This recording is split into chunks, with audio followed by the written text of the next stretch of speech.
60 Minutes Overtime. One of the most frustrating things about doing this story was that we felt like we were looking at Kabul through a drinking straw. You only could see this because the security situation was so dicey. I'm Guy Campanile. I'm one of the producers that worked this week on our story about Afghanistan.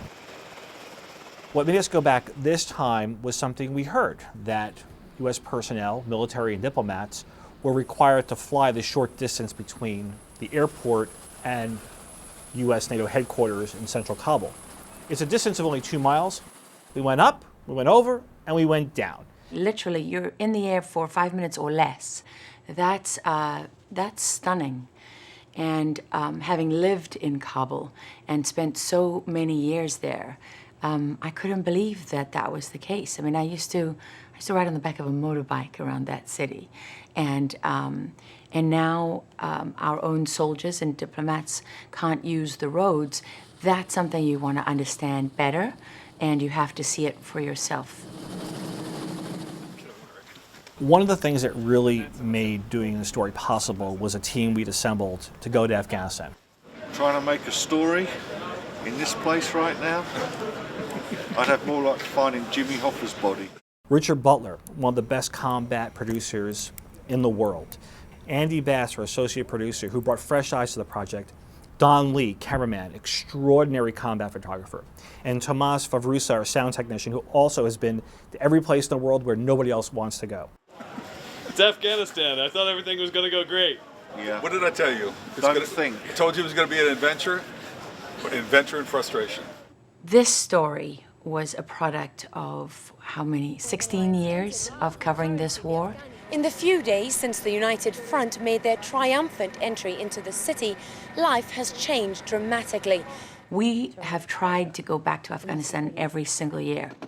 The sound that you're hearing now is a 50 caliber machine gun being fired. And the last few years were tough because there wasn't a significant amount of interest in Afghanistan. What's unique about this place? And yet the great thing about covering something over 16 years is that you never forget the way that city was. Every single year, year after year when you went back there. So that gives you a context and it gives you depth to your reporting. When I came into Kabul for the first time with the Afghan forces, when they took the city from the Taliban in 2001, there wasn't a single light. That's something that we're particularly proud of, I think, with our Afghan coverage. All the 37 suicide bombers. 60 Minutes has been consistently committed to covering that war.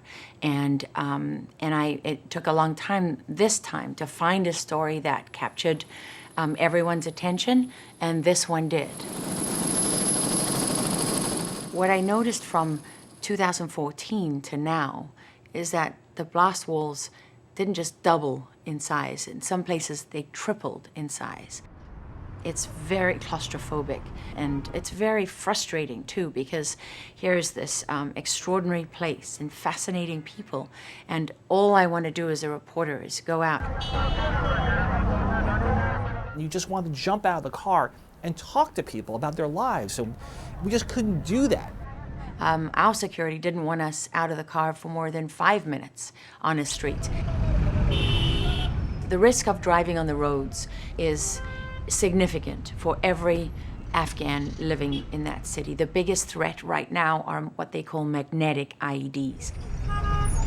Because of the danger of someone slapping a magnetic bomb to the side of the car, sitting in traffic was nerve-wracking. And what you have to watch for are kids even being paid a few bucks here and there to just walk through the traffic and stick a magnetic IED on your car. And boom, it's over. Welcome to Kabul. Yeah, right. Where your first order of business is putting on body armor. Yes. We're in the hotel right now. What we're doing is we're looking through the material that Don has shot over the last 72 hours. How much have you been able to move around Kabul? Moving around this city is unlike anything I've experienced. And Don has more experience in war zones than almost anybody at CBS News. Don, it's bad, right? It's tough. It's so much worse than it ever was here. That's the thing, is it was always a little dangerous, but we could walk around, we could go to restaurants. Just we're a little careful about not raising our profile, but now none of that matters. It feels like it's sliding back to a time before 2001, before the U.S. went in there, where every street was a battlefield. And as a foreigner, it was such a roll of the dice. Hardly any of us dared to go in there. I guess what we wanted to find out was if we are unable to drive in a city that basically NATO forces has held for 16 years, then where are we in the war right now?